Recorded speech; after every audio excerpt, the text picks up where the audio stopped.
Hey everybody, welcome to the Off the Rack Show. I'm Sal. Tiffany, haha, I did it to you, except it had more dire consequences. That's true. This is a comic book review show where we took books in the past week, recap them, review them, tell you what we thought about them, and then recommend comics that are coming out this week that we think you should check out. Of course, this show is sponsored by viewers like you. If you want to help out the show, you can use Super Chats, ask a question or comment. We'll read it here on the show. You'll be part of the show forever. We're going to do that in just a sec. But before we do that, we also want to make sure you know this show is sponsored by us being at Baltimore Comic-Con this upcoming Saturday and Sunday. Probably more like Saturday. So if you see us on Saturday, say hello. On Sunday, you know it. Yeah, probably, at least in the beginning, in like the morning or whatever. But swing by Baltimore Comic-Con this upcoming weekend. You can see a slurry of creators, including Brian Michael Bendis and Tom King and the Simonsons, I believe, will be there, etc. There's a ton of different creators going to be there. You should definitely check it out. It's one of the best comic book centric Comic Cons in the Eastern Seaboard. And following that, on Saturday, September 16th, we are going to be at ZapCon in Wayne, New Jersey. We're going to have a booth and merchandise, and Scott Snyder and Tom King and more. About 60 other creators are going to be there. But I should warn you, it's more of a comic book store convention. So rather than having like a massive floor full of a bunch of merchants and media guests, instead, it's one large comic book stores convention. So all the merch is going to be comic books, ranging from $1 to $2 bins, and then, of course, regular priced comics as well, but discounts galore, including trade paperbacks and other comic book related merch. And of course, there'll be panels as well at that show. Our panel will be at 12:15 p.m. So be there bright and early, because that is the first panel, I believe, of the show. What is us? What time is it? 12:15 p.m. Oh, that's fine. So this is very doable. I agree, it is doable. I'm very late to most things. This is true. So I'll probably drive myself anyway, but we'll see what happens on Saturday, September 16th. But you won't want to miss it. So come by and check that out. And then, of course, we'll be at New York Comic Con. A couple of the days. Who the hell knows? Where is ZapCon?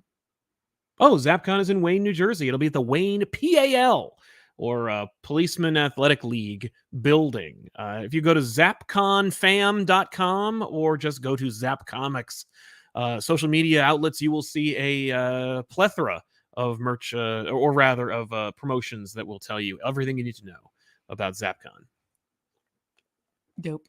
Of course, this is news and reviews. Are there any other bits of news we want to get into before we talk about comic books specifically? Is there anything going on in the industry that we want to talk about? Because I know if I were to say, is there anything going on in the industry, and you're like, no, someone is going to be like, oh, what about this massive thing that matters to both of us?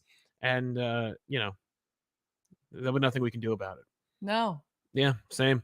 Let's talk about some comic books. Let's do it. Comic books. Woo! There's a bunch of comics that we read this week. I'm really excited to talk about all of them. Oh boy, there's a lot of comic books in here.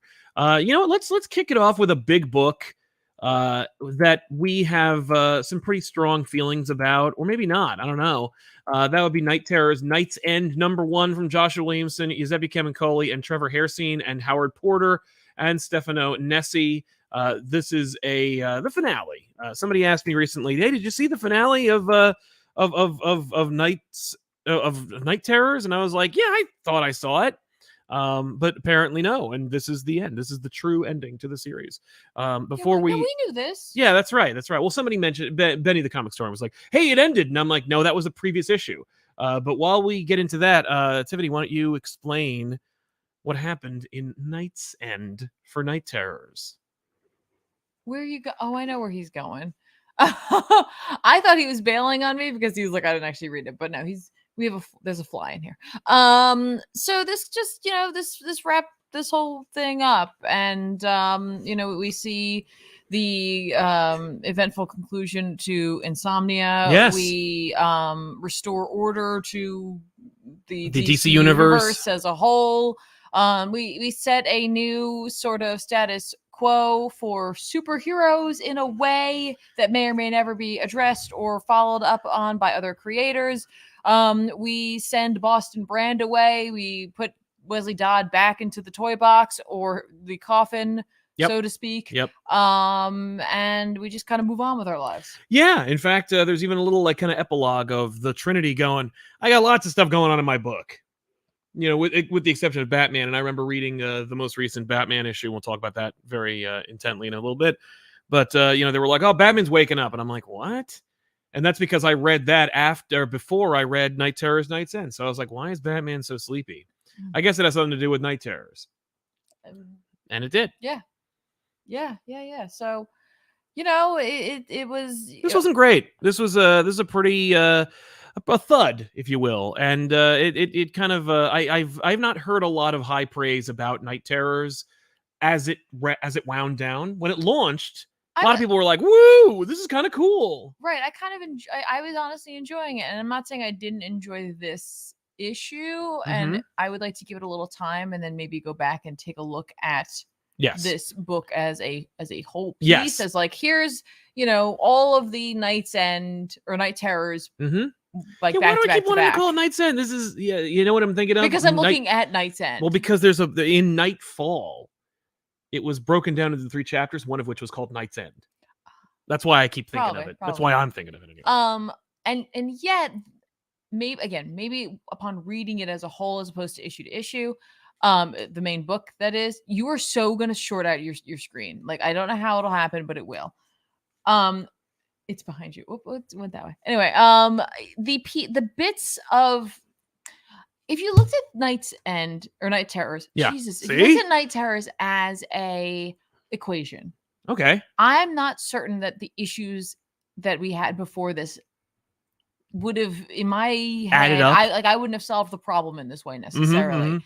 I really liked what happened in here. Like, I liked a lot of the action sequences, and I of course, you know, who doesn't love a good triumphant return of the Trinity? Yes, I agree or with the that. DC heroes. Like, oh, cool. Hey, look, they're all there on a page, and it's like a classic sort of DC splash image of a whole bunch of random heroes together, where it's like, what's Robot Man doing here? Like, there's so many like, older, there's a ton of things. Well, there's so many older events that I've, like, you know, you open up a big page and you're like, okay, well, there are the heroes that I know are, but who the hell are all these people? Yeah, so like, that was I was like, oh, perfect. You know, that really a good works. Throwback. Yeah. But at the end of the day, it was all about Deadman and Wesley Dodd, and while both of them were in this, and a lot of it, Boston was leading the charge easily, Wesley kind of felt like he was like in the background, and then ended up being a really super key component to solving this equation. And I kind of was thrown, because I thought, based on the fact that how much we were pushing Damian in this, that he was going to factor in at the end in a larger way. Right. But like I said, like, I didn't necessarily not like the journey I went to get here. And I didn't necessarily not like this issue and what happened in it. It's just, for some reason, these two didn't quite line up.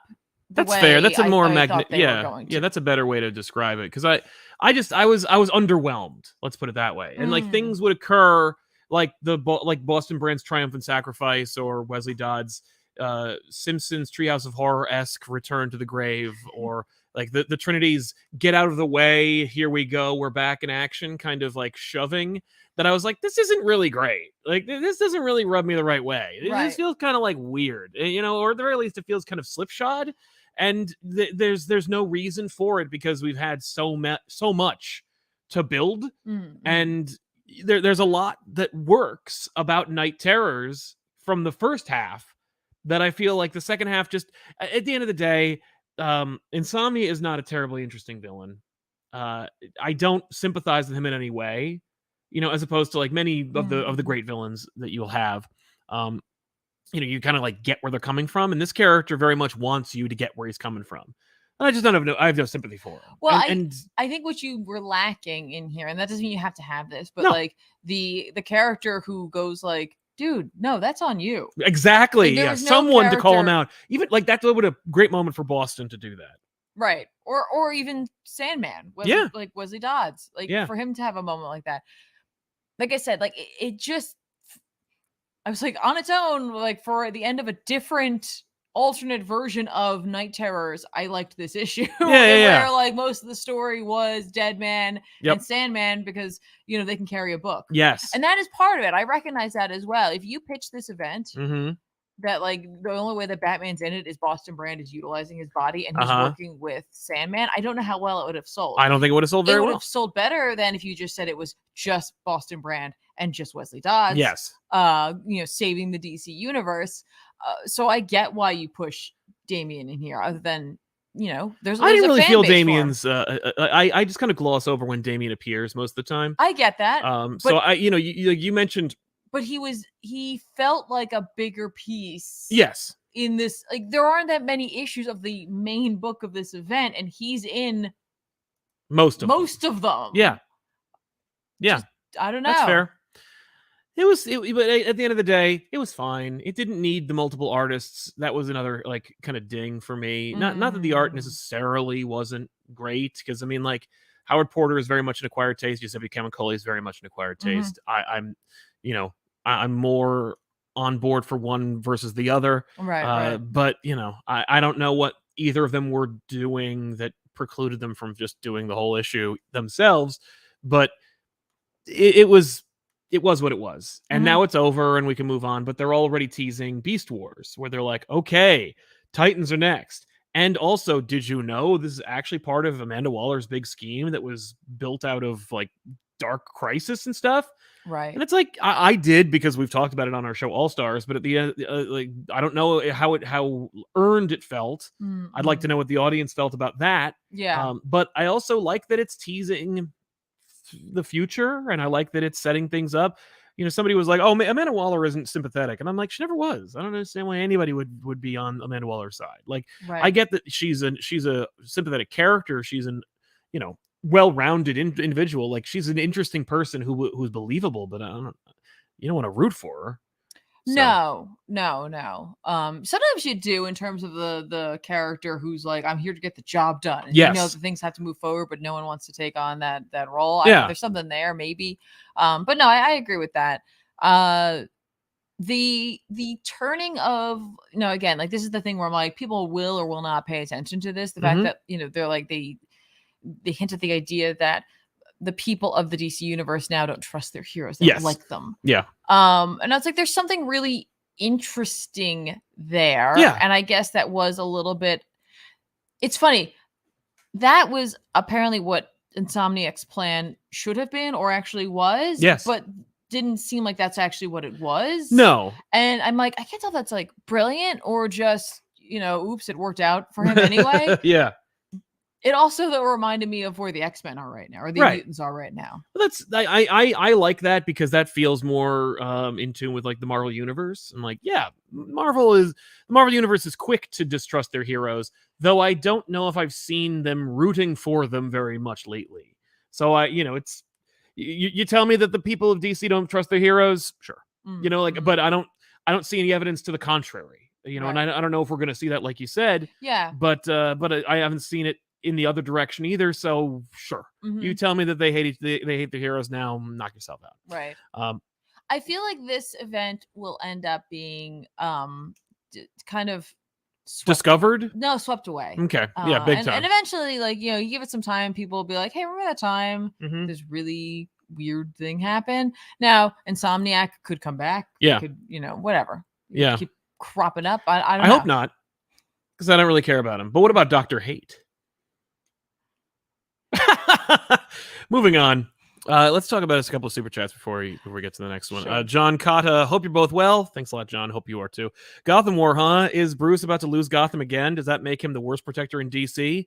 I don't know. I mean, like, Coast City was entirely annihilated, so I feel like that's that still has the lead. I mean, isn't like Batman's whole thing is like, this is my city. It's the thing he cares about the most. Yeah, but I mean, like, supposedly it's gone through a massive, Ebola virus. It was shook to the ground with an earthquake. Like, there's a lot of different ways he's colossally failed. I don't think it's fair to start like judging him now based on his failures. I think it's fair only in that we just did this. Big time. No, that is one of those things where I'm like, it's one of those things that I keep pushing, and we'll talk about it later, but like, sure. It's just, you need a breath in the status quo you've created.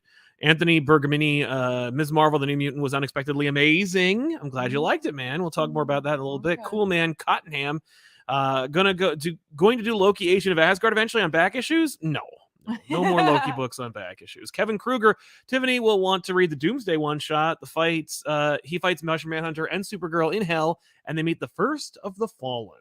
Okay. Yeah. I read that, and it's, Did you? Yeah. So there's no way I would have thought to ever. I don't. I would care. never pick I up a don't book care normally. about Doomsday. How could you? Don't worry, he's not even. He barely factors in. That's. But that's a poor way to sell this. Then I well, mean, no, it is for they were some like people, they were they're like Doomsday, buy it, he's in it. and I'm like, no. The cover's great. Matthew Sherlock, thank you very much for your Oh my generosity, gosh, man. thank you. Hey guys, love the Elseworlds exchange last week, particularly the conversation about Superman's history being cobbled together from various sources. That I believe is back issues. Like how the S being a symbol for House of L was only because Brando wanted to wear it. I like that. That's funny. I didn't realize that Brando was the reason he was like, I want to wear the S too. What the hell? And it's like, you're not Superman. He's like, yeah, but you're paying me. But I am. You're paying me Superman rates. So Yeah. I better get a Superman shirt. I like that look a lot. That's why I have that S, like the white S. Yeah. Jackson Boyd, thanks for your support. Finished Inferno last week, and yeah, Moira was disappointing, and Emma's character was weird. But other than that, cool story. And 10 Lives Deaths was also disappointing. Looking forward to post Hickman. Hickman had nothing to do with 10 Lives, 10 Deaths, and I would say he probably only ghost wrote like Inferno. 10 Lives, 10 Deaths, half of it was good. Yeah, I really like Lives. Yeah. Did not like Deaths. That was not for me. Living up to its name. Yeah. Cat Literal, the friend for treats. Hey guys, I like the DC's compiling older covers in one comic, but they're so pricey. Shouldn't it be cheaper since all old art? They look pretty. I have also been in that kind of camp where I'm like, this is old. Like you've already paid for this work. Why am I paying current rates for it? And it's like, because the only reason they're doing it is to get your regular current rate money anyway. They're not doing it because they're celebrating, classic art that they just are sitting on.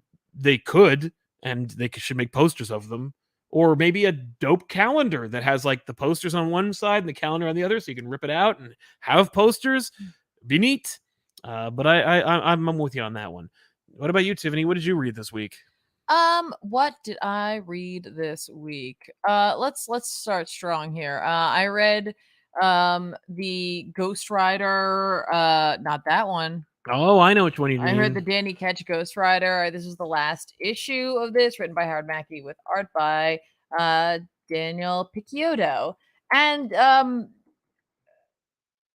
this is done now. Yeah, it's over. It's not like I'm like, oh, it's over, I'm finally free. I just was like, right, this probably could have been like easily 5 issues. Yeah.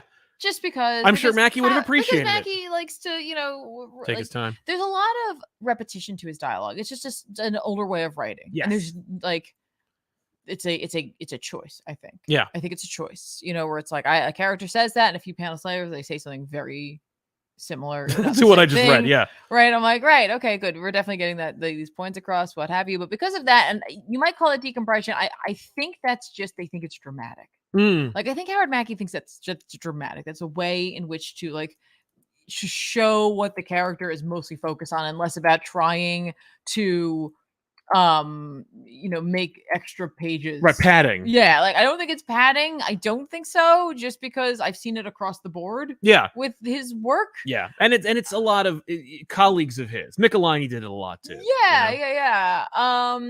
So this just kind of like, it's like, okay, and then we race to the finish line and then this is over. And there were some interesting ideas in this for sure. It was like a Morlock who's like power is like that he like eats a lot. Like he's a hunger. Okay. And like there is something about that you could tie intrinsically to Ghost Rider. Yeah, sins. Well, yeah, but like also like I don't know, like we've seen plenty of people cursed in stories with like a hunger, it's like unslakable hunger, unslakable thirst, that sort of thing. Absolutely. So I'm like, totally get this, right? Yep, makes sense. Makes sense. We're gonna tie this in. He ends up consuming a shard of the medallion on Danny's bike. Oh no! And it changes him into something else, and he desperately would like the rest of it. Sure. And, you think he's a demon initially, and he's very creepy, and it's a whole thing. Mm-hmm. It's a whole thing, right? And there's another individual with him, the broker, who's been kind of like guiding him to like do certain things. And he's like connected to the tithe collector, which I thought was very interesting to bring that up, because they specifically reference the Gambit limited series. What? That he wrote, by the way. 1993. Yeah. I'm like, So we got to get that in. Definitely. Sure. But like the collector, he's been floating around, and then he shows up to have a big battle with Caretaker, and inevitably that turns into like, oh wait, actually, like something's wrong, and hey, we should probably work together and team up, and let's go help Johnny and Danny and that kind of thing. It all happens very fast in this issue, which makes you think that he might have definitely wasn't 4 issues. Maybe he wanted a fifth, and it was never going to be like, it may have never been on the table that it was going to be 5, but he was hoping he could get a fifth. Yeah. Or like, I really need that. I've really heard like that conversation has definitely happened before in the industry where they're like, I really need an extra like issue or 2. Yeah. I don't think this was like an instance where they're like, cut it back. I think they were just like, you can have 4. Right, and he wrote 5. Right, he had more story for 5. Or a Howard Mackie style level of story. But at the end, like the good guys win and the bad guys lose, and we leave room that maybe there could be more of this story or not. Who knows, right? Like, yeah. And the heroes walk away triumphantly because okay. they have to. Because if you're well, I'm just saying because the flashback book. Because the flashback book, so you kind of have to leave everything as it is. Now, that said, when it comes to flashback books like this, especially in terms of things that are supernatural or really any story, but for me, I always think like any supernatural, Ghost Rider-y style books, the scars that you leave on a character don't have to be physical. Yeah. Like it's easy to delve into something more emotional or mental scarring when you're dealing with demons and supernatural powers and other such things. So like I'm glad I supported it. Yeah. I do like giving classic creators a chance to go back and like maybe squeeze in one more story that maybe they had sitting in a drawer somewhere that they're like, hey, this was something I wish that had happened. It doesn't send shockwaves through the character's history, and it doesn't completely undo or do something for them. It's just an opportunity to hear that voice again for a character. Yeah, well, or just see Danny Ketch be a Ghost Rider again. Yeah. Since people who want to use him are like, but I want to also like own the rights to the Marvel Legends figure or some nonsense. Right. So like, but what if he was just something else instead? Yeah, what if he was something else? Right. So the Ben Harvey covers are great. The Ben Harvey covers are freaking incredible, and he's often at cons, and I hope he's able to bring some of these, because like even this particular cover, if you look right above that car, you can see his signature, the BH, there as a sign. Oh yeah, I mean, that's really look at that. Look at how he integrates his really branding. well done. Love it. So I recommend this run again if you were craving that old school. Yes. Like, if you think that like comics today are garbage and that they don't write like they used to, you should definitely pick up Danny Ketch Ghost Rider. All 4 issues. It's not a huge commitment. It's only 4. Yeah. And if you're right, then this book should be the #1 seller at Marvel right now. Because it's so classic. Admittedly, no, because it's Ghost Rider. Right. Well, that's true. It should sell as well, which means it should be the #1 selling book at Marvel. Right? Ghost Rider. Because I can imagine how Ghost Rider sold in 1993. I don't know. I don't know. I don't know about that, but I'm glad I read it. I want to show support to Marvel for Ghost Rider, and that's why I threw my dollars over there and also had fun with it. But yeah, no, that's nice. Good for them. Yeah. Toss a coin to your Mackie. I read Action Comics presents Doomsday Special #1 from Dan Waters and Eddie Barrows, and this is a book that exists, and I heard about it, and I picked it up. I really like that cover. I think it's cool. The idea is that like after Dark Crisis, Doomsday. It looks like he has faces on his knees. I'm sorry. Yeah, it's whatever. Okay, so like the Doomsday thing is the Doomsday in the Room to address is that like I only really care about Doomsday in as much as him showing up and killing Superman. That was awesome.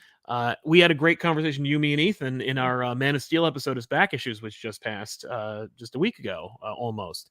You should definitely check out that episode, because at the end, we just talk about the impact and the relevance of the death of Superman and Doomsday's relevance as like a totem of the times, and how like I love that version of the character. So obviously, anytime that they like try to enhance or deepen or widen the Doomsday brand, I'm checked out. Right.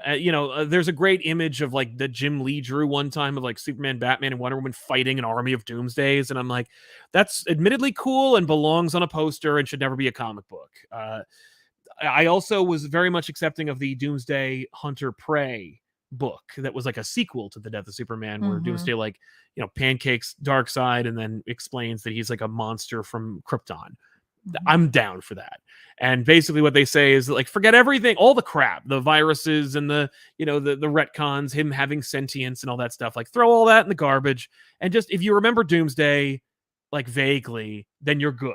Right. And if you read Dark Crisis, that would help too. Because in Dark Crisis, they like brought him out. And yeah, so what happened to him after Dark Crisis? Because he was like chained up, and what happened to him? Well, he went to hell.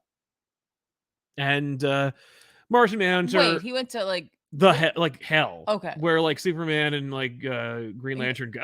Okay, in Green Flame. Yeah, but okay. it's not. But it's not a like return to form. We're not. It's not. It doesn't feel like Superman, Green Lantern. Okay. But it is an Action Comic special, which I kind of appreciate. I'm like, hey, yeah, that's neat. But yeah, the so he went to hell, and basically, the devil, but not Neron. Okay. The first of the fallen is like, I rule hell. Doomsday is like inadvertently making a play for the throne, and like the hordes of hell are worshiping him. And in hell, if you have more worshipers, you're basically in charge. So like, I need him to go away, or I need you to keep him from breaking through the gates of hell to get to me. So he coerces Martian Manhunter and Supergirl to go down and fight him, which they do. Supergirl dons some hellish armor. Okay. And it's really funny when the super chat before said MM, I was like, Mr. Miracle.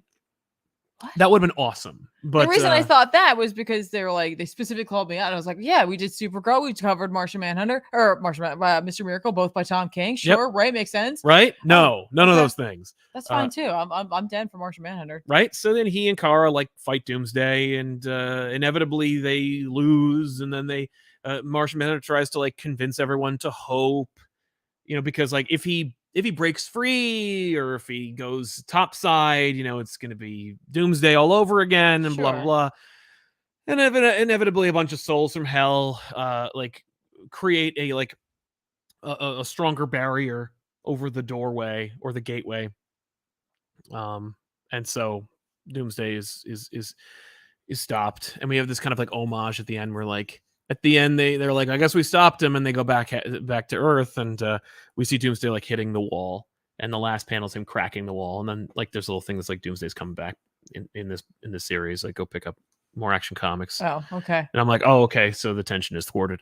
But that happened, and then they also reference that would have been way cooler if like you just let this be, and then in that series they had an opportunity to like show like a bunch of really artsy cinematic style panels of like, you're not really sure what you're looking at, but it's like it's like just cracks. Yeah, like whether it be like an all black panel with right, like, just like the soul. Yeah, it just says crack, and it's just like a little thing, but like I would have loved that. Yeah, you're like, what the heck is happening? And it's like, it's Doomsday.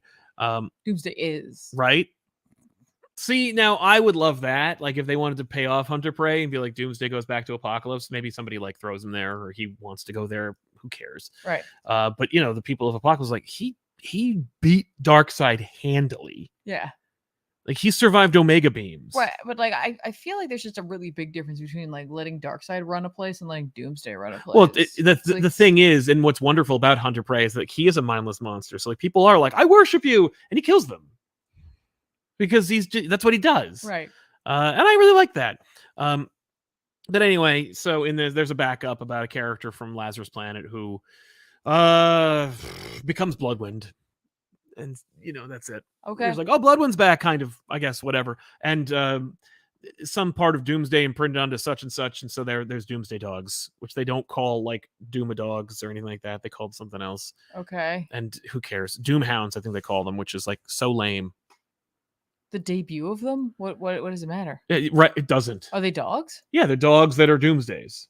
Like they're Doomsday dogs. Why? Oh, I don't remember. But like what matters is the new Bloodwind essentially tames them by being the alpha, and then he professes to become the Superman of Hell. So Bloodwind's going to protect Hell from like Anyway, so what'd you read? What? Okay. Let's talk about what I read. Should we talk about the other? No, yeah, you know what, that works. Let's talk about the other Ghost Rider book that I read, which is actually Wolverine. This is Wolverine Weapons of Vengeance. This is part 3 of this. So it's Wolverine 36, but it's Weapons of Vengeance part 3. This is going to be wrapping up next issue. We're finishing this up, written by Ben Percy with art by Jeff Shaw. So the Alpha of Weapons of Vengeance, Yep. The Ghost Rider book, this book, and the Omega book for this have all been written and drawn by the same Ben team. Percy and Jeff Shaw. Yeah, so it's like collect this, like when when this is collected, it will not say Fall of X. It will just be Weapons of Vengeance. it will look nice. Yeah. This was the issue where I was like, okay, now I'm questioning whether or not this was supposed to maybe happen before, a little before, like to set this up before the actual Fall of X. Well, you always said it feels like it's like now that we've introduced what's actually going on and the fact that there is like this like guy in the background who's like trying to utilize this kid who has this other demon in him in order to hunt down specifically and kill mutants. I'm like, it feels like this was another piece of the Orcus puzzle and maybe was supposed to happen as we were leading into Fall of X, which would then give Wolverine a reason to not be there necessarily, but instead it's being treated as though Fall of X happens and then this is happening. Yeah. And I'm like, is it Blackheart? No. Damn it. Right? No, it's not. It's nothing like that at all. Well. It's just a different what a cool opportunity. What a missed opportunity. Yes. We could have done Hearts of Darkness 3. Okay, let's talk about Hand Punisher. Let's talk about missed opportunities. Yeah, please. It isn't a missed opportunity because I appreciate because it's cool and it exists. It's cool and it exists, and I'm like that's awesome. And the cover's not a lie. Good. Helverine. Helverine is a thing that is said in this book, and you will see with your eyeballs. Right, but we also saw it here, and it looks rad. Okay. I love this. I think this is great. This sells books. This sells books. I think it sells books. I would buy this. Utilizing the term Helverine makes me go like, right, I'm reading a Ghost Rider book. Yes. I don't know if I'd call him Helverine. I'd call him Ghostverine. They call him Helverine. Yeah. Do they reference the hot claws? Nobody references it outright, but they exist. Right, but we know about hot claws. But they're not hot claws. I think these are fire claws. I think it's actual like hellfire. Yeah, no, claws. That's fine. So here it's neat that it has a Fall of X moniker on it because maybe more people will go and be like, let's check out this and learn about Ghost Rider and then maybe go and check it out. But probably not. Probably not. Right. What I think is a bit of a missed opportunity is if it wasn't tied in, like trying to be tied into Fall of X, like working to be a part of the Fall of X happenings and doing event. Yeah. There's some really cool stuff that happens that we don't really get a chance to explore. Like we don't get too much into this kid's background. Right. Like we get it throughout the past 2 issues a little bit. Like we check like in the past, like goes to Professor X. Nope, not a mutant. Cool. Right. Messes up there. That's how we trigger the Wolverine and Ghost Rider working together. Cool. All right, moving on. Right. What's the next thing?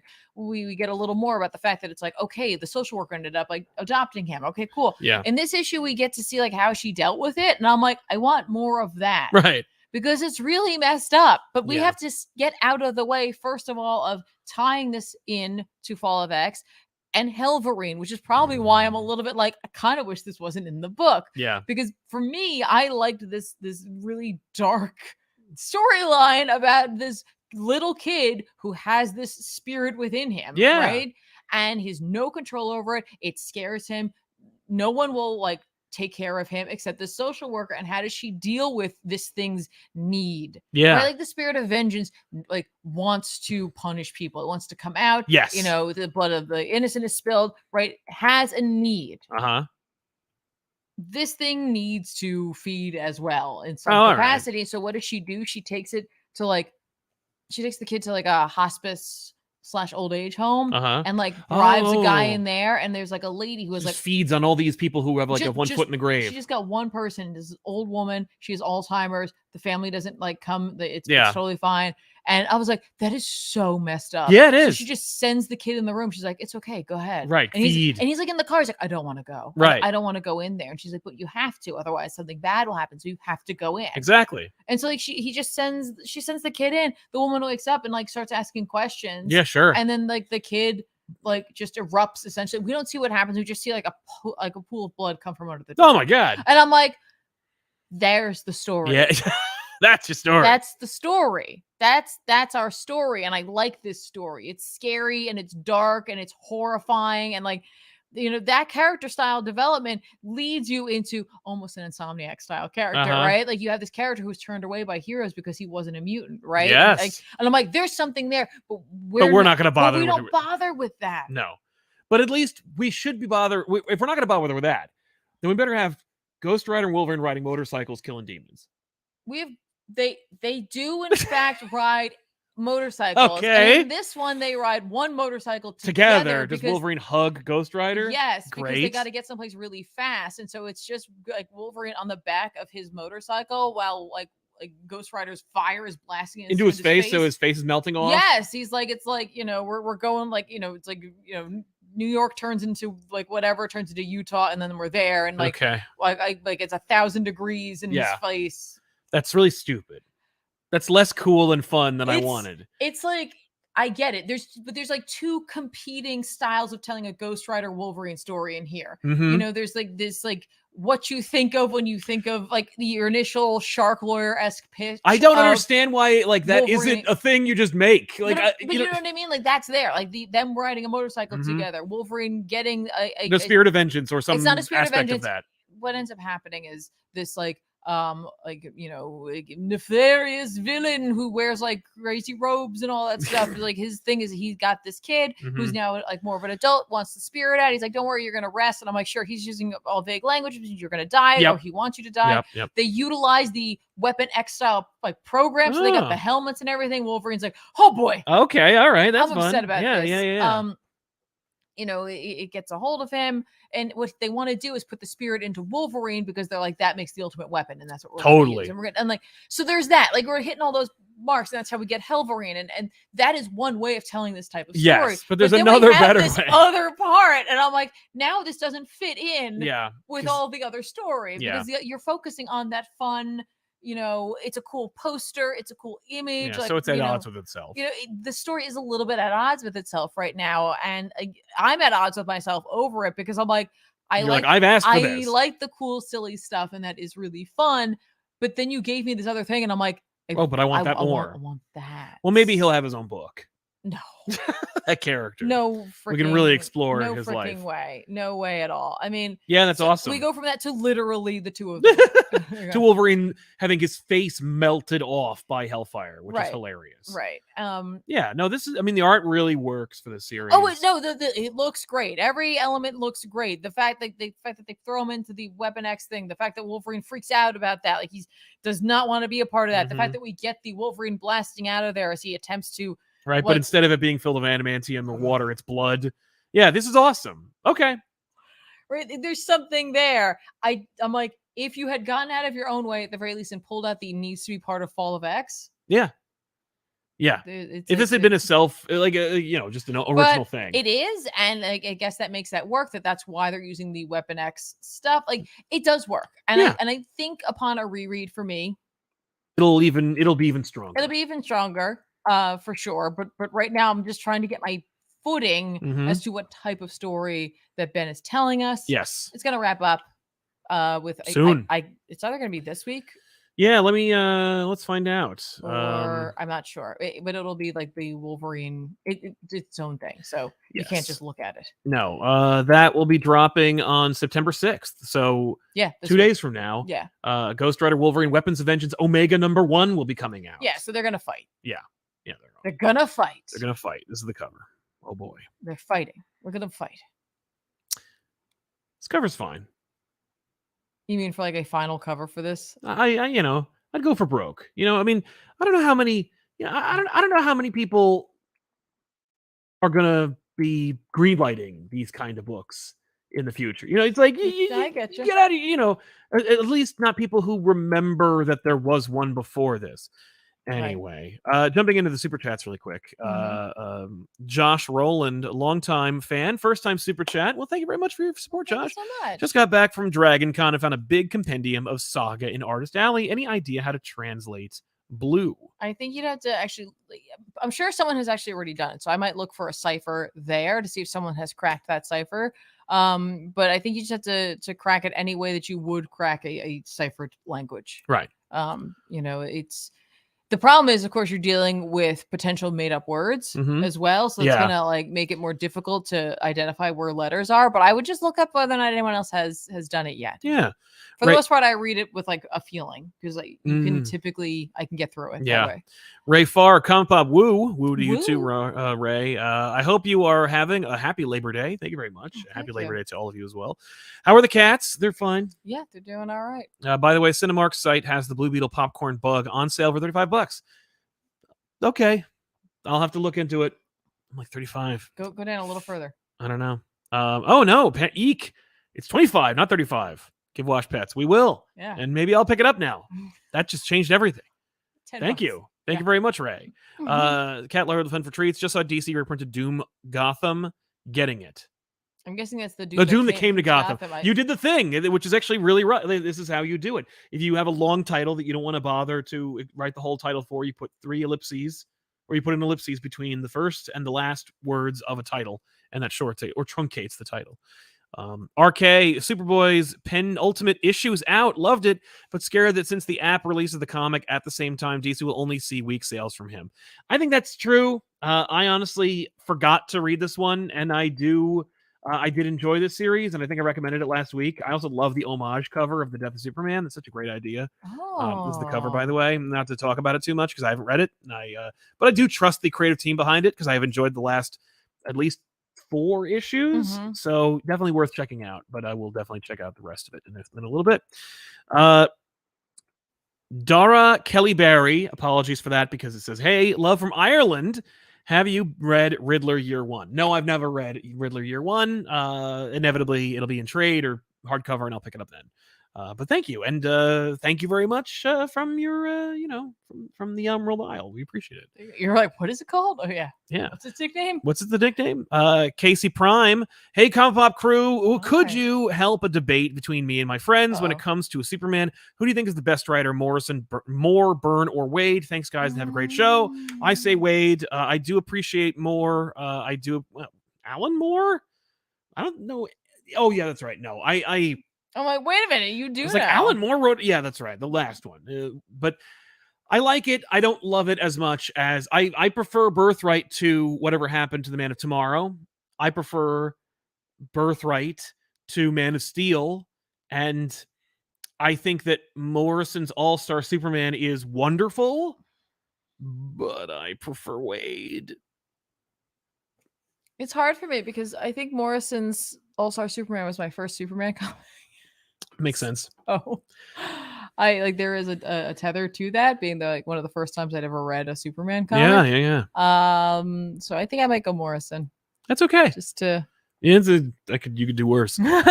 Stupid Sandwich. Hey y'all, just wanted to chime in and say happy Monday. Happy Monday to you too, man. Thank you. I saw a reference on Twitter yesterday. Somebody was like commenting to Lowbrow Studios, now Dorkly. Yes. Friends and consummate animators, where they were like referencing that they love the like college university animated shows so much that they watch them with their family and they make references that they like drop one-line references to the cartoons with each other. And I'm like, there are other people who still do that? Because Stupid Sandwich reminded me of that because that's one of the majors in college university was sandwich repair. Oh, okay. And he can't make it. Rami Darwish, happy Labor Day. Probably too soon to ask, but are you guys excited about Hickman's Gods? I am. Are you? Yeah, it's Hickman. It's magic. Yeah. Regardless of the fact that it's like all over the place and they're being very like hush hush about it. Yeah, I think that's on purpose, and I kind of appreciate that. So like, I'm trying to say like support the idea of not just putting everything out there in order to sell a book and therefore ruin it because it's like, well, we got to sell it, so we just got to tell you what happens in it. Yeah, like we're just through our advertising campaign. This thing happens. Yeah, shut up. That's why you'll buy it now, right? I'm like, well, no, now you ruined it. Exactly. So I'm like, no, I'm excited. Yeah, we'll do it. Well, Hickman was not only working on Gods, but also The Ultimate Invasion, drawn by Brian Hitch. Which is apparently Tiffany's #1 forgotten book of the year. That's fine. And I don't mean like because it's forgettable. I mean, I just literally have after the first issue, I've forgotten every single time this book has come Yeah, out. no, it's What is my problem? it is profoundly forgettable. It is it is like the I don't know. It's like the Avatar for irrelevant. That's what this is. It's fine, you know, like when you read it, you're like, oh, this is really cool, but also who cares and whatever. You know, he's building a whole new universe that no one's gonna do anything with because he's working on God, so he obviously doesn't have time for this. They're gonna develop the whole new Ultimate Universe, and like people are talking about how Spider-Man and stuff shows up in that, and it's like, okay, so then this universe won't be the one in the new Ultimate line. So this is just something that exists that we're like getting small windows of insight into only for us to then throw it away. Like it there is too much world building and too few issues for this to matter. That's what this is. Right. And so, you know, like the Maker is courting Howard Stark and he's still doing it. So, you know, and then like there's that whole attempted assassination on the Maker by like a million Captain Americas and Thors and reference like characters from the Ultimates, but there's no explanation for where or when they come from or why or what the whole point is or what multiverse they're tapping into. Like, what are we doing? And then they have the audacity to wrap up this issue by being like, meet Reed Richards of this universe. He's Doctor Doom. And it's like, so? Like, what? Okay. You know what I mean? Like, the Reed Richards of the universe is the Maker because he made this universe. He selected, like, he engineered this universe. Why would he allow another Reed Richards? Maybe now, it's inevitable. I mean, it could be inevitable. It could be that it is a reference to, obviously it is, but like to the beginning of the series when he was like talking to Reed, the real Reed, and he said, if you had a chance to remake the universe and you could unmake me, would you? Yeah. And Reed's like, yeah. And he's like, well, then I'm better than you because I didn't unmake the version of you that exists in my universe. But like, so? It's just there's a lot of so in this, like where every moment it will occur where like Hulk will show up and he's like, here's what I'm all about, and I don't believe in, you know, and there's a big like Watchmen-esque reveal about like how the inner politics of this world work, and like it's a commentary on like events and comic book superhero nonsense. And it's like, that's very, yeah, that is it. If this was 2005, this would have been a real like Watchmen moment for the Marvel universe.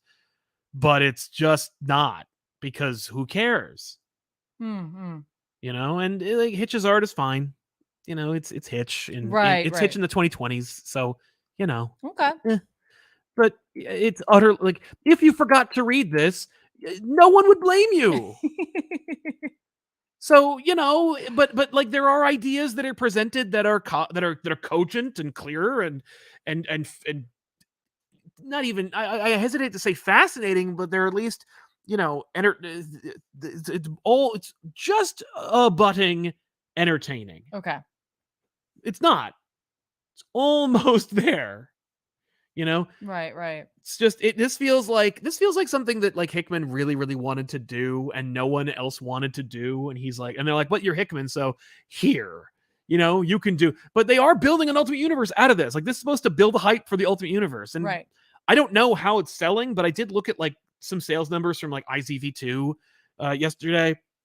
And, you know, this was not on it. You know, I didn't see this one particularly, but by the way, Spider-Man is the #1 still selling book at Marvel. Right. It is outselling like everything, and it is beloved by its audience. So, you know, before you make a TikTok about how terrible that book is again, right. Maybe consider the fact that like you're in an echo chamber.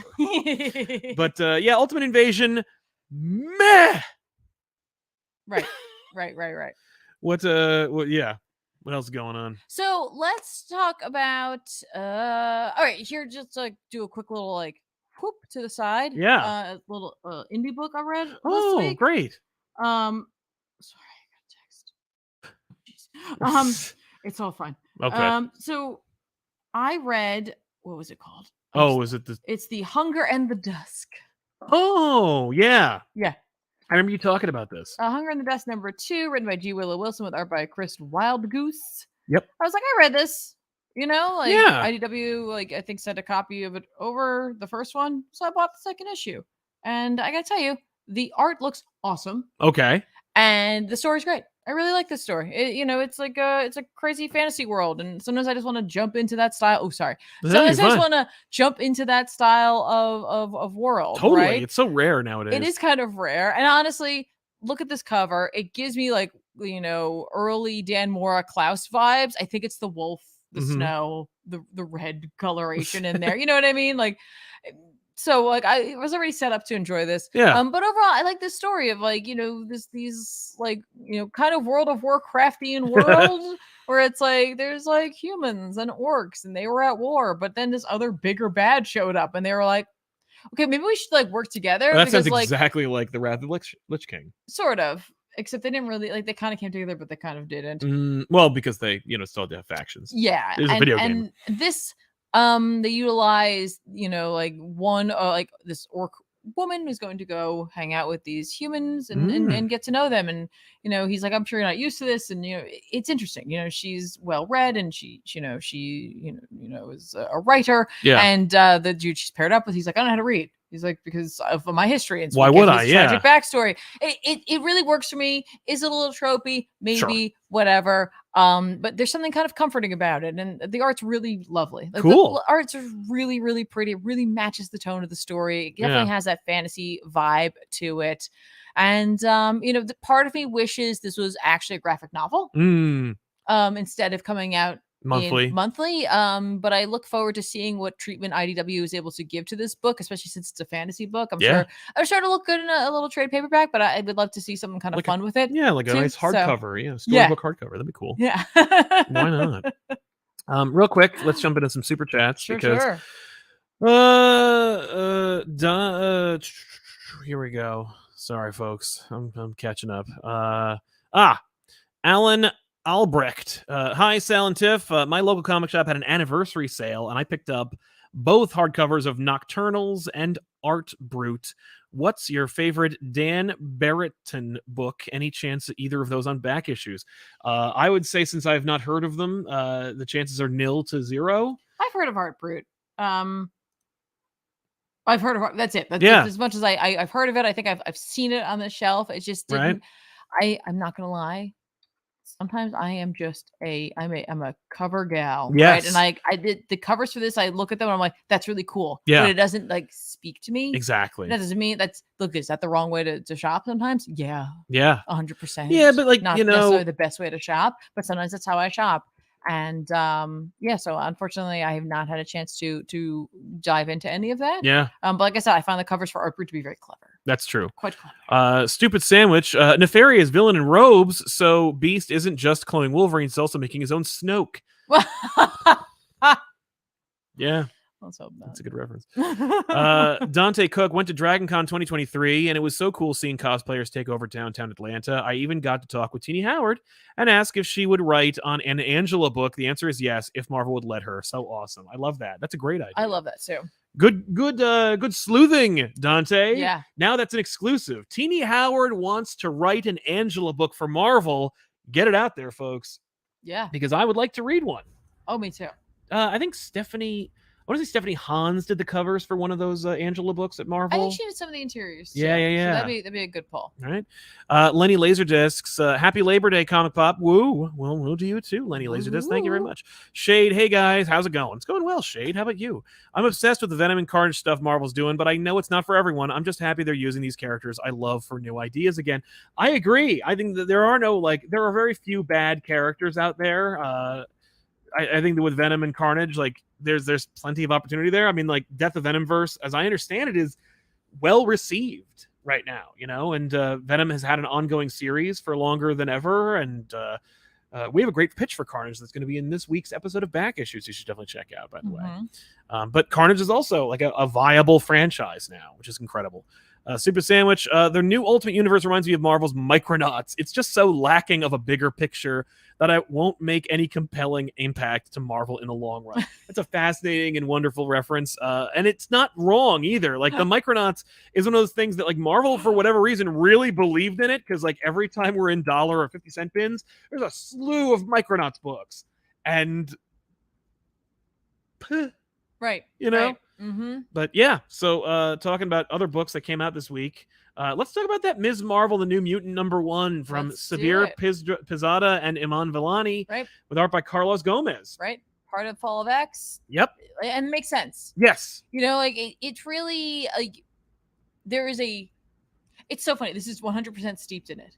But the heart of this book, less so, in a way. Yeah. 100. You know, like, no, the heart of this book is it's a Ms. Marvel Kamala Khan book. Yes, and there's just something charming and endearing about her as a character. Yep. You know, these two, Vellani and Pirzada, was that the last name? I believe so. Writer? Yes, that's right. They get the voice, I feel like. I think so too. For Ms. Marvel or for Kamala in this. Yep. But 100% the stage is set by the Fall of X. Yeah. You know, it's a good backdrop for this book that you might already expect or be familiar with if you've read any of her books. It's also a really cool opportunity to, in a way, start from like, so it's like you can only do like the first stories of her. I mean, you can only do them 1,000 times over and over again. People have heard them before, but you know, where it's like, oh no, like who will I tell about my powers? And you know, like how will I, you know, hide this from my mom or my, you know, whatever, right? Yeah. Like, how can we do that naturally? Well, we figured it out. You know, she died, they resurrected her, and Emma Frost mind wiped a bunch of people's minds. So it's a great backdrop to go like, we'll have a bunch of firsts again. Yes. You know, she gets to tell her friend. She, you know, we through that we see her personality. We get to know her in terms of her inner circle and those around her. You know, we set her in a younger place. We set her in like she's attending a college, but she's a high schooler during a summer program, so she's surrounded by younger people. So we immediately get that sort of, you know, like youthful energy surrounding her. We can also introduce a whole band of new characters. You could also have like fun interactions with old characters if you so choose. You know, the possibilities are endless. This book could continue easily without any hiccups. Right. But, you know, and she's leading a double life. But, like, she's also not just going to this, like, camp for fun because, you know, she does, like, this sort of thing. Right, but, because ESU has been infiltrated by Orcus and they've donated to a wing. So now, like, ESU is becoming, like, a radicalized anti-mutant school. This is an Orcus school, essentially. And so she's there to help spy. Yeah. And gather intel. And, you know, she thinks that, you know, she'll be... something happens and she thinks that she's going to be okay to reveal herself as, you know, being a mutant or being part of the X-Men. Yes. And does not go well. No. And, you know, I like that because, you know, she mentions, or she has like a flashback sort of conversation or to a conversation she had with Emma in which Emma's like, don't tell anyone because you don't know what it's like to be hated like us. And she's like, trust me, I get it. Right. Like, I was on this team. This has happened to me. Like, I get it. Yep. And she's not prepared. No. For how quickly everyone turns on her. Yeah. And that's kind of fun. That's a new status quo for her while also reiterating like a status quo you're familiar with. Let's be honest, what sold this book for me? It was one image. And it was like the Silver Surfer Dr. Strangian image. Not a big fan of the little shorts outfit there, but I'm like, I am. What's happening? Yeah, what is that? What is that? I'm interested. Yeah, her. I really liked it also because like we see this whole opening sequence where she's haunted by dreams of being resurrected, and I love the idea. I don't think I've ever seen that in any of the Dawn of X books. The like, what are you seeing or thinking about when you are resurrected? We're not really. These are nightmares she's plagued with. But I think that they were like shades of like what she was feeling, thinking, or experiencing as she was being reborn. Yes. And I'm kind of like, I would like to see that. Like, what's that all about? Right. And, you know, we've seen everything, you know, under the sun when it comes to what the Krakoa era of X-Men is, but we've never really seen what like people's trauma or like, you know, and I think that's because they try to like, well, they removed your death, but not like your birth. They don't like erase your like mindlessness when you're reborn. You know what I mean? Because remember, like they edit things. They do. Except for Kurt. Kurt has to not have anything. Yeah, exactly. That's why he's ill. Right. So that's kind of cool. Yeah. So like I really like that. I'm here for it. I like this made me go like, well, not only because of the fact that it's part of the Fall of X and she's clearly playing a role in this that I want to keep reading this, but like it was just refreshing, you know, even if it was, you know, showing, you know, adversity for a character just simply because of the fact that they're a mutant. There's a lot of joy in this book and it's nice. Exactly. It's very approachable and also integral. Like it's integrated into the X-Men book very seamlessly, despite how unseamless everything leading up to this was. And what's ironic, of course, being that like ESU is Spider-Man's alma mater. If it was taken over by radicalized anti-mutant groups, you'd think Spider-Man would be involved. But he's got his own garbage to deal with. Yep. His number one selling can't keep it on the shelves action going on. Right. Rec Rap will reign supreme. But this is a good book. It's really fun, and as I understand, like I heard rumor that like which segments Vellani worked on, but I like to think that she was integral in at least like every step of the story. It wasn't like they were like passing it off, like you write this part, I'll write this part. Like I think that hopefully she was involved in all of it, only in as much as if they're going to promote it as like Iman Vellani's book. Yes, she's involved in the construction of the book. Mm-hmm. But it's fun and I like it. So yeah, definitely check out Ms. Marvel the New Mutant if you get a chance. I dig it. In the chat, I see there's a question about if this feels essential for Fall of X. It's hard to, it's difficult I'd to say tell, no. But it's difficult to tell from the first. You never know when it true. comes to X-Men stuff where some like essential piece is going to fall.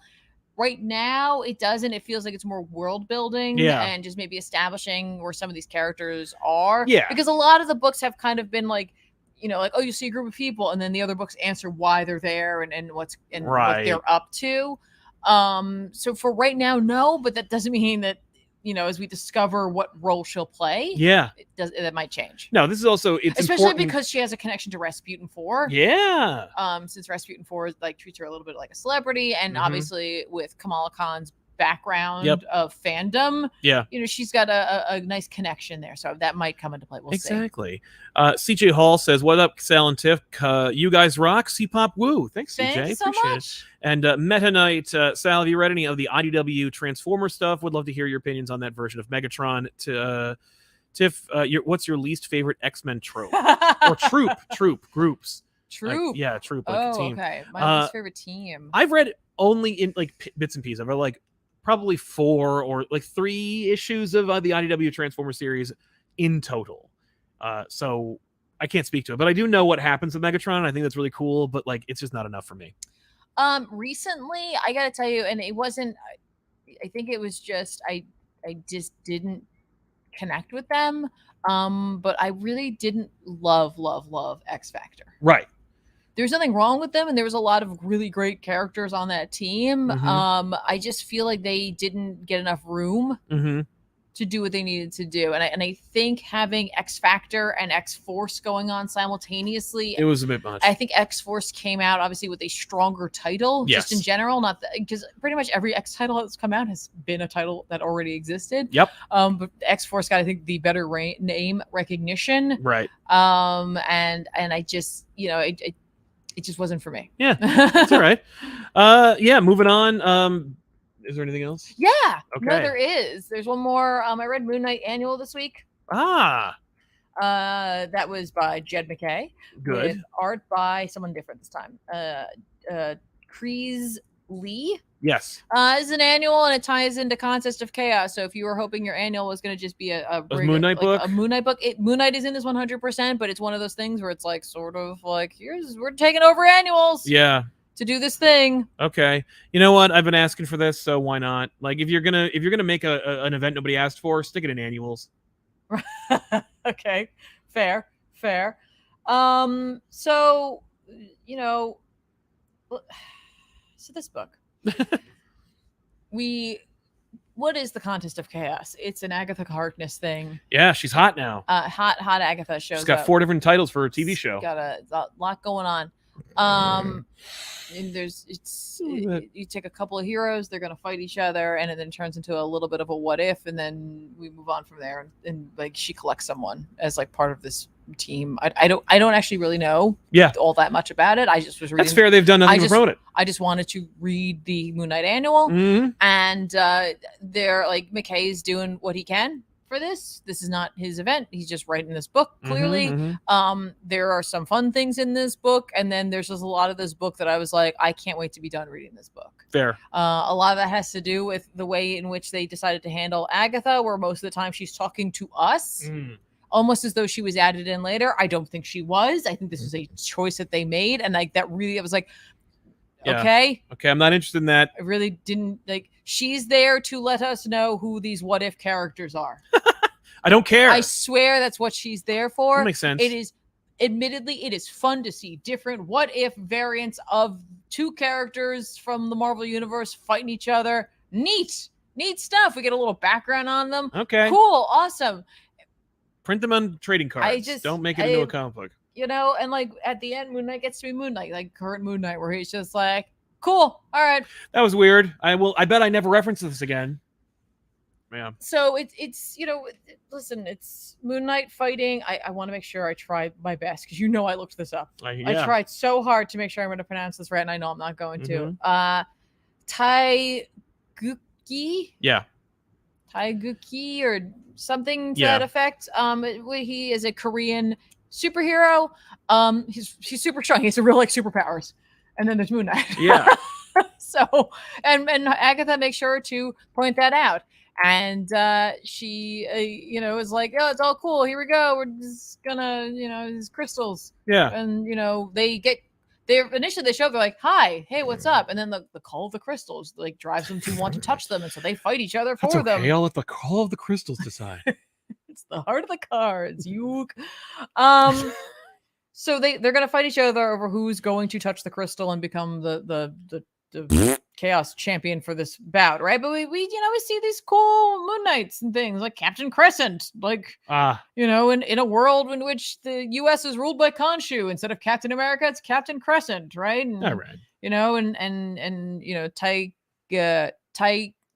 Taikuki, that's right. Taiguchi, instead of becoming a hero, is the kingpin of South Korea, right? And then we see a living like dead being who's Moon Knight, and cool. The Tiger Man, and I'm like, that's fun. Yeah, these two are like just two gods, and they have at it. And then inevitably at the end of the day, Moon Knight's just like, no, it's cool. You can just have them because she's like, well, one of you has to kill the other one, right? No, beat the other one because you're gonna want them forever. Yeah. And he's like, no, I'm good.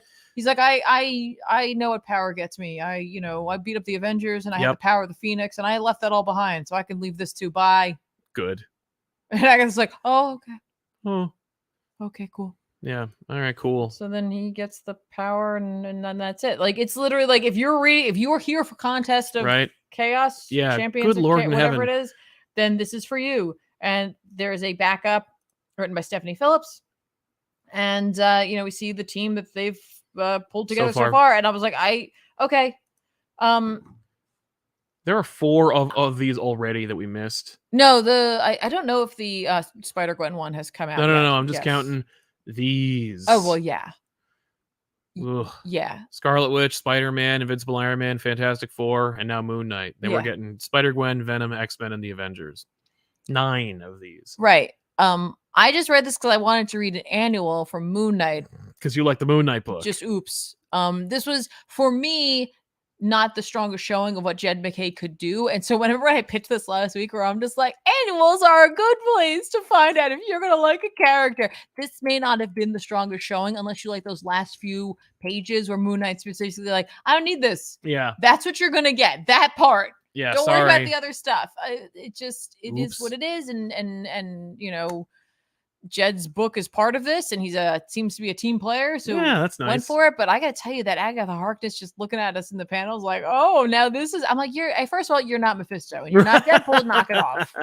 Get out of here with this. Like, so it just wasn't my favorite Moon Knight book. Mm-hmm. Peach, just because of you guys, I finally jumped onto Weekly DC, and I'm currently reading all of Claremont's X-Men. Just got into Madeline Phoenix reveal. Nice, cool, nice. Check it out, man.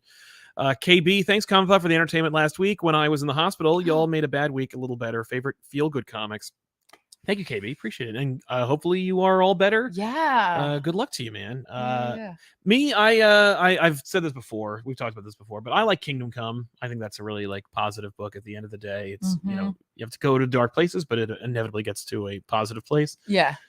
Up in the Sky, Superman. That's a good one. Is really positive. Batman Universe is another really positive one. That's a really feel-good book. I think like Saga Volume 1. Right, just Volume 1. That's it. I Kill Giants. We all knew I was going there. It's sad, but it's great. Right. Still makes you feel good. Makes you feel good. Makes you feel. Makes you feel.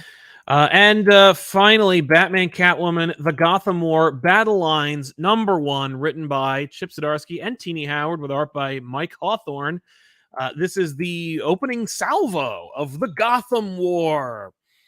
Yet another massive cross-title event in which Batman sucks. This one is perpetrated by none other than Batman's once and future flame and former potential bride, Catwoman. Batman was asleep for a while, like 3 weeks or something like that. Long enough for Catwoman to have hatched a scheme she'd been working on for a while. This scheme being she is going to appeal to the common man. This is a book about the evils of capitalism and the benefits of the working person or the working thief, for that matter.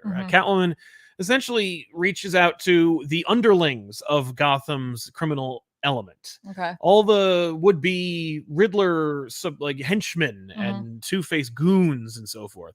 And basically says, like, if you don't hurt anybody and you work for me and you operate silently and I train you, it's basically the Sons of Batman, but it's Catwoman. And instead of like fighting crime, they're perpetrating it. Yeah. And if you only steal from the rich, then you have a place here in Gotham. And so that's the idea. Is Catwoman kind of like perverts and are you giving to the poor? No. We're just not stealing from them.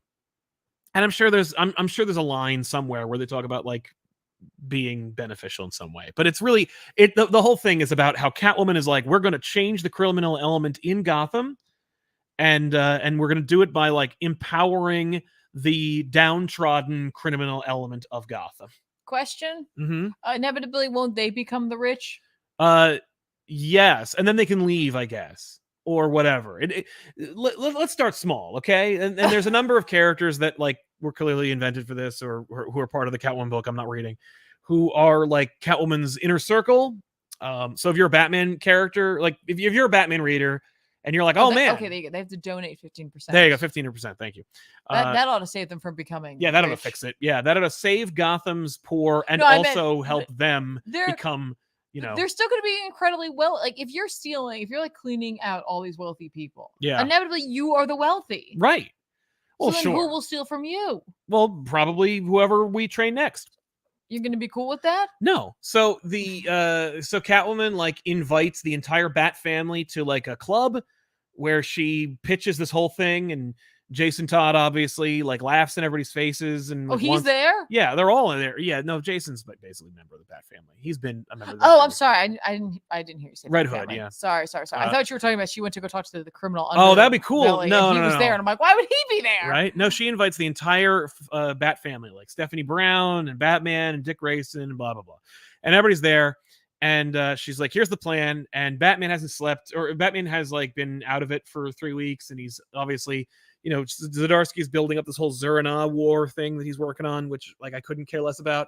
But he's on edge, and Zerina is like, you gotta let me be Batman. You gotta let me take over. You're like, Bruce Wayne sucks. You gotta let me take over. And I'm like, I'm so not interested in this. Like, I'm so not on board. Like, I'm going to probably drop Batman soon. But that's how like fall this book has fallen as far as like who gives a fuckery. But so Batman's like, he's in a weird place, like he always is, so anyway, Catwoman talks about like how the wealthy suck and you should get it, and there's a moment, it's been but memed. Aren't you wealthy? Oh yeah, but it's been memed to hell and back. There's like an out of context page that when I read it completely divorced from the book, I was like, that's horrible.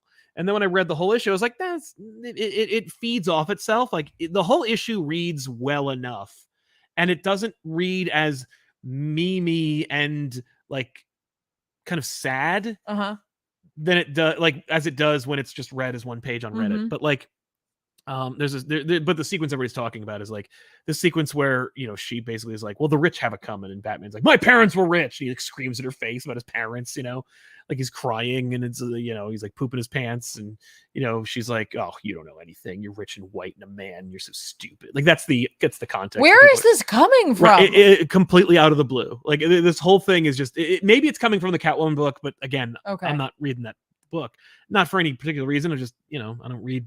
But I don't read Catwoman books. She has money, right? I don't know. What are they, more rich? Is that and she wasn't like upset when she was living there. You know what I mean? Or at any point when she was stealing from everybody. Like, doesn't matter. What matters is that the Gotham War is that like Batman's gonna have to fight Catwoman.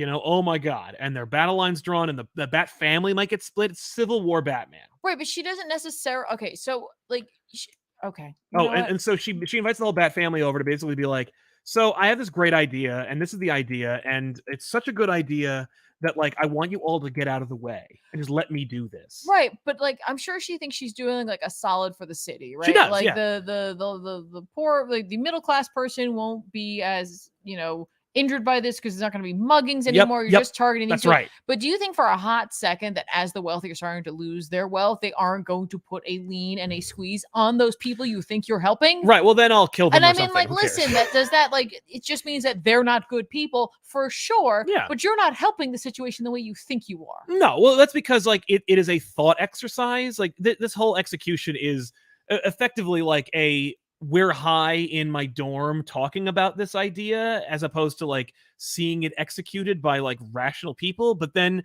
if you were to criticize it in any way, people are going to tell you that you're reading a comic book and to shut up. So like you're damned if you do, damned if you don't. So, it's very like on the nose. Let's put it that way. And Right. I don't know if calling it Gotham War is enough to save it, but I bet it does continue to be like a celebrated book that people are buying No. like month to month or week to week. For Is that matter. it separate from the main No. Batman? No, it will be across all the Bat titles. It is an event. It is a Batman event. But like the next Batman book. Yeah, Batman 137 will be about Gotham. Will be Gotham War part whatever the hell. But there's nothing on there that says that. No, Catwoman's on the cover. Oh. Gotham War Part 2. Doesn't say it on the cover. Like the cover does not say Gotham War Part 2. Okay. But the solicitations do. Dang. Yep. So it'll wrap up in October, and I'm sure it'll put Batman in a bold new position where he'll have to pretend like that didn't happen and then fight deal with the Zerana stuff. Oh, Teenie Howard's working on this. Teenie Howard and Chip Zdarsky are writing it she's together. Writing Catwoman, right? I believe they're writing this book together. Right, but I thought was she writing Catwoman? I don't recall. Okay. Sorry. All I do know is that they are writing they wrote this book together. Right. Though Chip is credited as writing Batman, the solo book. Sure. So, yeah, it's it's very stupid, and the art in this issue did not help. Like if you're gonna make bold, sweeping changes to Batman or introduce a really like silly concept or a half-assed socio-political like thought exercise weaved into a comic book event, it better look damn good. Right. So anyway, that's a book. Let's talk about some books that are coming out this week that we should check out. No, let's normally I'd recommend Batman 137, but I'm going to skip it this week, at least as far as recommending it. Similarly, Amazing Spider-Man 133. You don't have to worry about that one. Yeah. Okay. And yeah, so I guess I won't be picking up much. Yeah, I guess I won't be picking up much this week. I might talk about it. We'll see. I always like check these books out and see how they're going. Oh, Kill Your Darlings #1 is coming out from Image. If you were one of the many people who missed the last episode of Elseworlds Exchange, in which the creative team Ethan and Griffin came on to talk about it, it's a really fun kind of like Alice in Wonderland meets Stranger Things. No, it's none of those things. It's just a it's like I Kill Giants. Oh, that's what it's like. Okay. Well, I'll definitely read that. Yeah. I haven't read it. I know. I have no access to these things. I have the PDF. I know, you do. I know. But I don't mind buying it. Yeah. So it's coming out for me. I'm going to pick it up this week. Moon Knight #27. There you Yay. Go. Hooray. They're back. Jed McKay, Sabatini on art. Just, yes. Let's go back to getting Spectre and all that stuff. X-Men 26 is coming out. Very excited. Yeah. Yes. It's a wedding issue. Yeah, but it's fake. It's a fake wedding issue. A fake wedding. But it's a wedding issue. So if you like that, it's a wedding issue. Right. Immortal X-Men #15 is coming out. This cover's creepy and I like it. Yeah, cool. I'm here for it. Kieran Gillen, Paco Medina. Yeah. Yeah. Yes. please. I believe this is the Professor X on the island sort of like storyline that we're continuing. So yes, please, more of that. We spoke about this earlier, but another quick reminder that Ghost Rider / Wolverine Weapons of Vengeance Omega #1. So that's the fourth part of this. That's really what it is. It's part 4. It's the end of that. You can check that out. I definitely will be doing that. Dark Spaces Good Deeds #4 by Shea Grayson. This is a great IDW book. Really have been enjoying this horror book. We're rolling into fall here. Not quite yet. I know we're not there yet, but we're rolling into it, and I really have liked the vibe of this, and it's getting me ready for those fall vibes, as I said earlier. Yep. And I'm sure there'll be some other stuff that I might grab, take a look at. But for right now, those are the big things that are sticking out to me today. I just wanted to see what this was. You're right. I was like, what? I think it's a reprint. Is it? I don't know. To a story from beloved creators Ron Mars and Ron Lim return to a story from their celebrated run. Okay, so it's like a continuation of a story from before. That's neat. Yeah. Ron Mars and Ron Lim doing a Silver Surfer book. That's cool. If you like their stuff. If you liked that book, you might enjoy this. Yeah, who knows? Exactly. And in the super chats, I should point out that let's see, Dan V900 says that first failsafe arc was so great. Then the run fell apart. Gotham War with essentially everyone except Damian taking Catwoman's side is insane. I'm done with Batman for a while and can't with this event. At least tomorrow, the Batman Adventures Omnibus Gotham Year 1 hardcover Deceased War of the Undead Gods hardcover and Guardian Devil Gallery edition come out. Yes, if you haven't already picked up Gotham City Year 1, you should. It's a flawless comic book that is definitely worth your money. And Deceased War of the Undead Gods is, I believe, the final chapter in the Deceased stories. I'm shocked there isn't another spin-off book coming out soon, but there it is. And don't forget, if you are not feeling books this week, or you're like, maybe I need to take a break from a current run, you want to check back in on it later on, and you have a local comic book store, go there, check out what's maybe in a $1 bin or $2 bin. We recently went to a couple of comic book stores, got a whole bunch of single issues, and definitely some things that I can't wait to check out. I had a chance to read a Hellblazer special single issue. Really enjoyed that.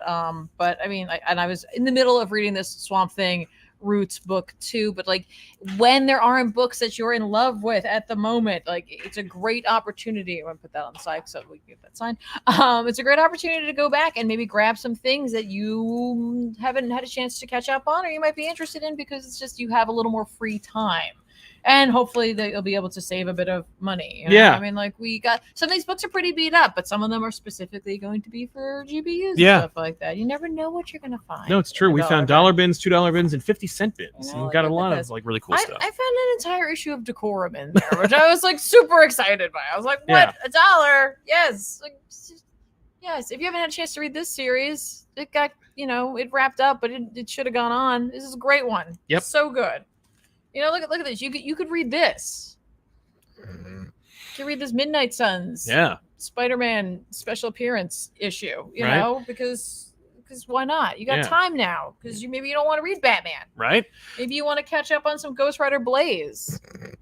Maybe you want that. You want to like make sure you put this up to the light and see that it's a glow in the dark cover. Yeah. You definitely want that. I don't know if that one is, but what, that one? Yeah. Oh, you can tell it is. Maybe you're like, hey, it's Blue Devil time. Or like me, and you see an issue of Gothic, and you're like, I want this because I like this story a lot, and I love that cover. Such a good cover. I also like this cover, so I got that one too. Or you know what I mean? Like, it's just a great opportunity. Take the opportunity. Use it. Grab it. Hang on to it. Right. Don't let week to week distract you from your love of the medium. Or like, don't go like, well, since I want to read something, but maybe I'm not fully on board for what's going on. You don't have to buy it. Yeah, then. no. Grab something else. Try something new. But thank you all so much for hanging out with us. I should also mention Shazam #3 has an issue. I keep forgetting about this book, but Dan Mora, Mark Waid. Yes. Definitely worth checking out Shazam. But thank you all so much for hanging out with us. Thanks to our super chatters for sponsoring today's show. Hopefully we'll see you guys at Baltimore Comic-Con, ZapCon, and of course New York Comic-Con. Keep an eye on those community tabs for updates about when we're going to be someplace at some point. We want to thank you so much for watching and liking the video, subscribe to our channel, and we'll see you guys next week with an all new episode of Off the Rack. Sorry. What show are we doing right now? I don't even know anymore. But so long, everybody. Thanks a lot for hanging out.